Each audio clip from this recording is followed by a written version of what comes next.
Welcome back to this hobby of ours. It has been a year on the wrist. It's been a year of loaning my watch to Big C here. It's Chad. And in order to get a newbie's perspective on Christopher Ward's C60 Trident, do you still have the watch? It's right here. You wear it well, big man. And I am rocking the Zinn SSG GMT, loving that watch. So, Big C, Chad, great to be back here in your home. Thank you for having me over. And wanted to get your perspective 6 months later. About 6 months later. All right, you're admitting it. That's awesome. It's been 6 months, but some of us have lives outside of watches. Oh, hashtag burn. That's true. I can't be mad if it's true, right? So wanted to get your perspective generally on the watch and some other pointed questions I'll ask for you, but give us a sense of what your thoughts were. It's definitely a cool watch. I typically am an Apple Watch wearer. Sorry. We'll fix that. Yeah. Just kidding. I have no hate for the Apple Watch. I myself have one. But I can tell you, no one has ever noticed my Apple Watch like this watch gets noticed. Oh, are you when serious? You wear it. Absolutely. Oh, that's awesome. I have definitely had people compliment the watch and ask me about it, and unfortunately, you don't know anything about it. I can't give them a whole lot of details, but I do point them to Hobby of Hours YouTube channel to learn a bit more about it. That's really funny. Yeah. I should have probably. I have referred people to the channel. Well, the irony is, I only thought you'd have it for a week, so I didn't think I needed to give you a PR packet for 6 months. But I'm really glad that you wore it, because my concern was that if I loan this to you, you're not actually going to wear it. You're just going to sit it on the dresser, or maybe just wear it around the house. I wanted you to use it, enjoy it day in, day out, and make it part of your life, so you can get a true appreciation and understanding of what you may like or not like about it. I did that. I wore it as much as I could. I'm a hands-on guy. My side company, my CC Tech business, I do a lot of work with my hands in a machine shop, in a dirty, dangerous, potentially for... I know this is, if I didn't know him, I wouldn't know what this is, but I know this is an engine part. Yes, that's an adapter for 4 carburetors on top of a supercharger. 4 carburetors? 4 carburetors, 4 Stromberg 97 carburetors. Why? Why do you need 4? Well, they're little. Oh, okay. They're very small, but they're classics. It's going to go on a custom, and I'm redesigning it to fit in a... Oh, it's an adapter. Yes, it's an adapter. Because it wasn't meant to have 4, so you're going to fix the engine to have 4. The supercharger was never meant to have those carburetors on it, and this adapter is too tall for the application. So we are re-engineering it to be thinner and... And this is what you've been doing instead of calling me to talk about watches, then? Absolutely. This makes money. Oh, wow! Can I get a hashtag burn counter going? That's 2. That's 2. No. I can't blame you. Gosh, I don't know how you do this stuff. I don't know if I mentioned in the first video, but Chad is a bona fide engineer, and I have half of an engineering degree. He finished and did something with it in his life, and here I am doing other stuff. Right. It's totally just as cool, but I have no idea how to do that kind of stuff. But it's like a boat. I don't need a boat. I need a friend with a boat. I don't need to be an engineer. Those are the best boats, actually. They are. I don't need to be an engineer. I need a friend who's an engineer. That's what right. up, CNC Tech? That's right. So, or is it CNC Music Factory? Which one? No. Is there any infringement of trademark, CNC Tech versus? We'll have to see. Maybe we'll have to, have a little clip of that in the background here. Just let me need another copyright I'll go strike. find my cassette. But go on. You were saying. Well, so therefore, I don't. Being a loaned watch, I didn't want to do any damage. So I do have my Apple Watch when I'm in the shop. When you're wrenching. And so forth, working. But general day to day, I've worn it. It's actually cool that I've had it that long, because I have probably some more opinion on it after wearing it longer than a week. That's awesome. It's been like 3 weeks, something like that I've had 6. Gosh, an engineer who can't count. Just what America needs. Okay, so what were some of the observations? Because I never get comments on any watches that I wear. What were some of your friends or colleagues saying when they noticed it? So, the crowd that has typically noticed it is in a business meeting. I'm an engineer. I have a day job. I run a manufacturing group, so I'm in some meetings and things, sales type presentations, and those professionals are typically the ones that notice the watch and asked about it. My probably biggest takeaway is, and I know it's probably a sign of a quality watch, but this is a heavy sucker on the wrist, especially as compared to an Apple Watch. So getting used to it, again, that's why I think having it longer allowed me to get more used to it versus the first week I wore it, I'm like, It's because you don't go to the gym. It's like I can't. You and me both. But that's probably the biggest takeaway. But other than that, it keeps fantastic time. It's a great looking. You wear it piece. well. It fits you very well. Yeah. Size wise. I don't just mean the bracelet. I mean, it would wear lighter on a strap. I think if the next time I loan it to you for a year, maybe we'll put it on a strap.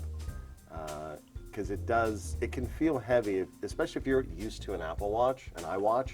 And that's on a strap, so it's easily adjustable. Why wasn't it called the iWatch? Like iPad, iTunes, iPod, iPhone, iWatch. I guess it doesn't sound as good. I don't know. I guess we could ask Steve Jobs, but that's probably not too soon. Yeah, maybe a little bit. Yeah, a little bit. Okay, so other than the sheer weight, which actually is not necessarily, it's definitely not an indication of quality. It's got some heft, but I think it's more perspective. Okay. Well, other than so you noted that it kept good time for being a non-digital piece. What else did you maybe notice? So the training session that I got when Dee loaned me the watch, showing me how the polar outer thing. Yeah, that. Mm-hmm. Crown. How the crown works. Now this watch has it's water resistant. Well, I forget how deep you said it was, but it says it on the dial. I don't have my glasses on. I think it's 300. Yeah, I think you're right. Yeah. But the crown has a seal on it, so you have to unscrew it, release the seal, and then the different how far out you pull it does the adjustments on it. Mm-hmm. That's probably the other biggest change. Most digital watches that have a battery in them, or the Apple Watch, they're very low, if no maintenance whatsoever.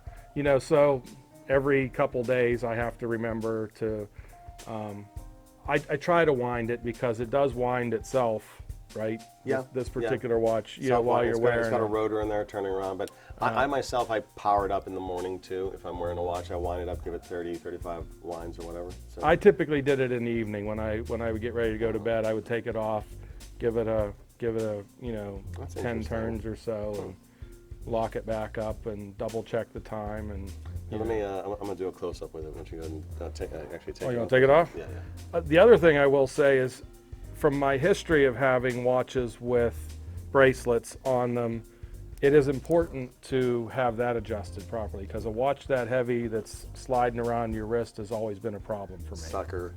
He's bigger than me. This is how I got my watch back. I can't believe he fell for that. I got it off his wrist.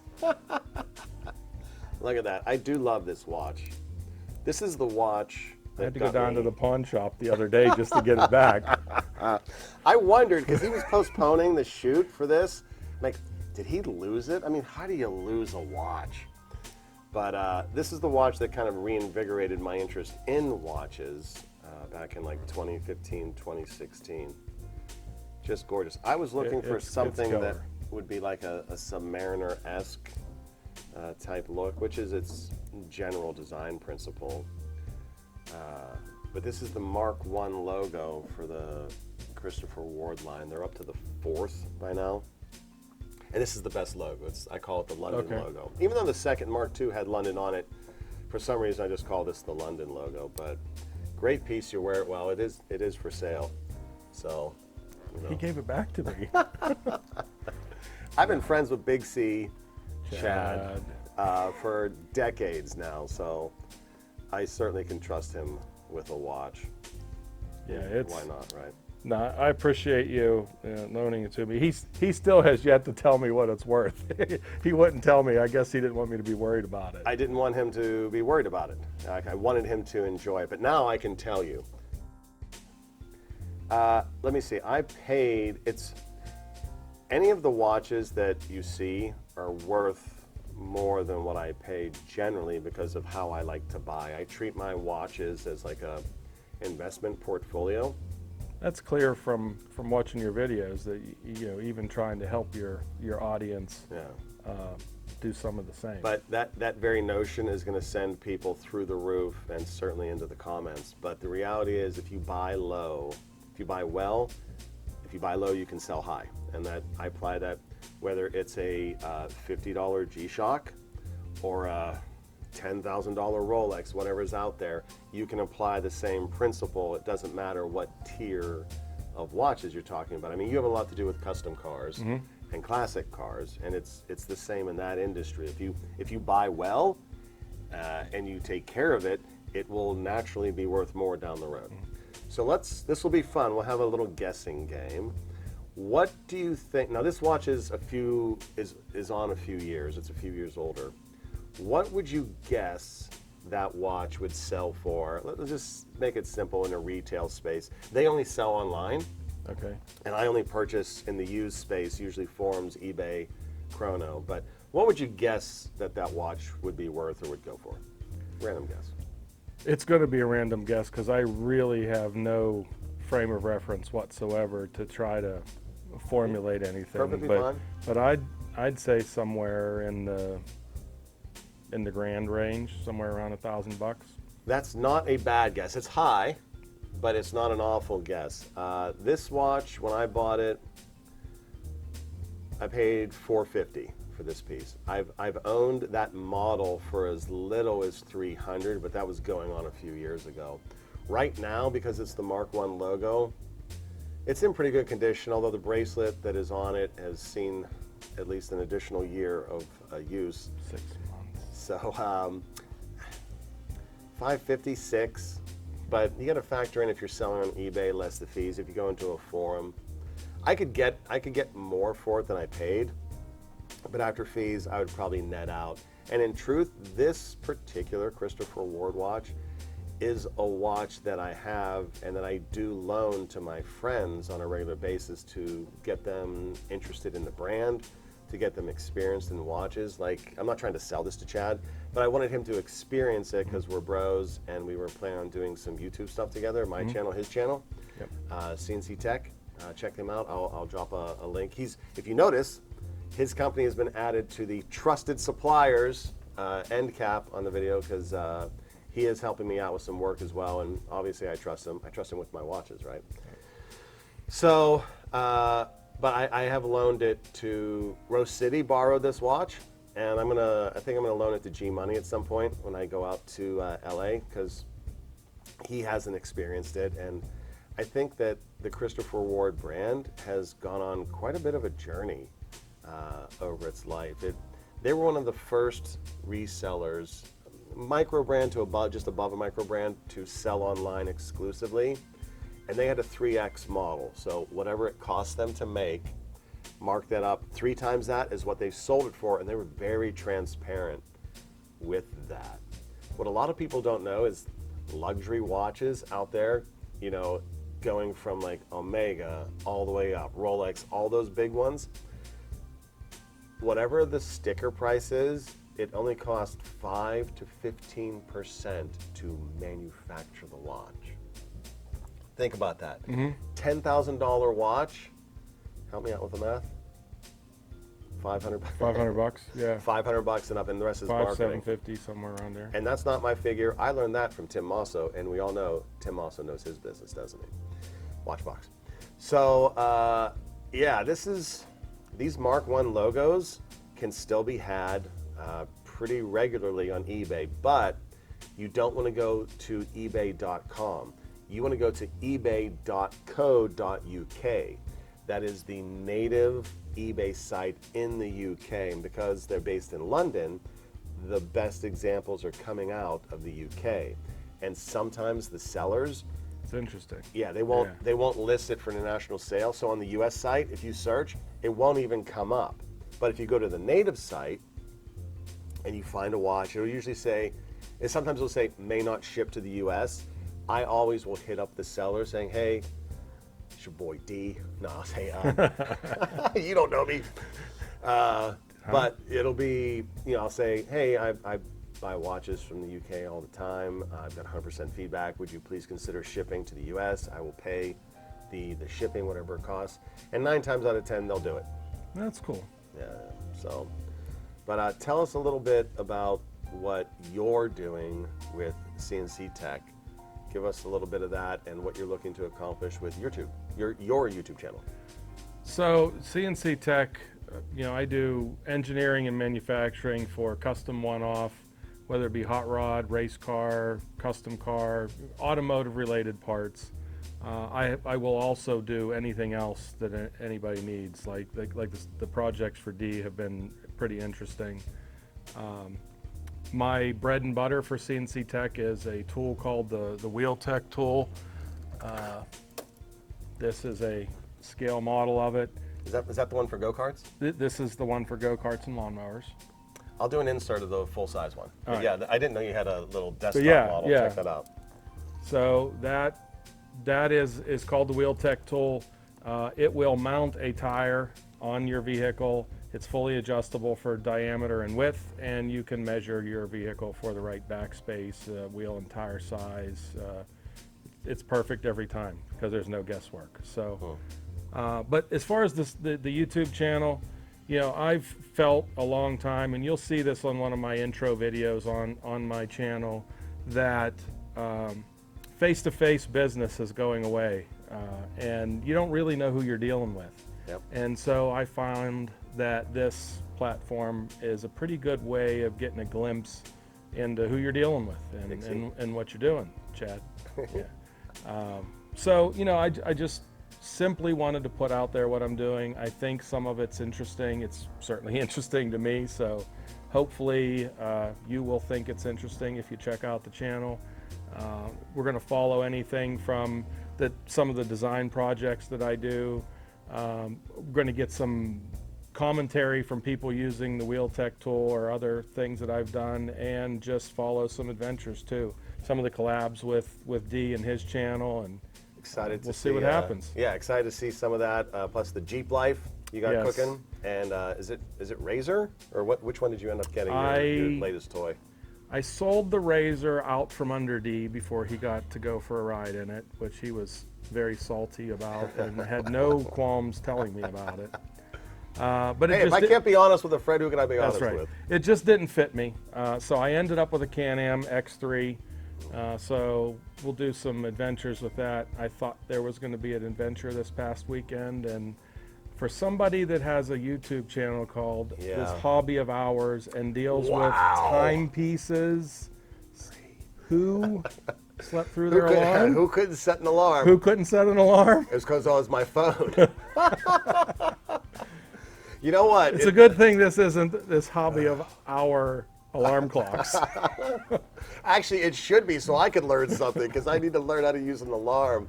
He has me dead to rights.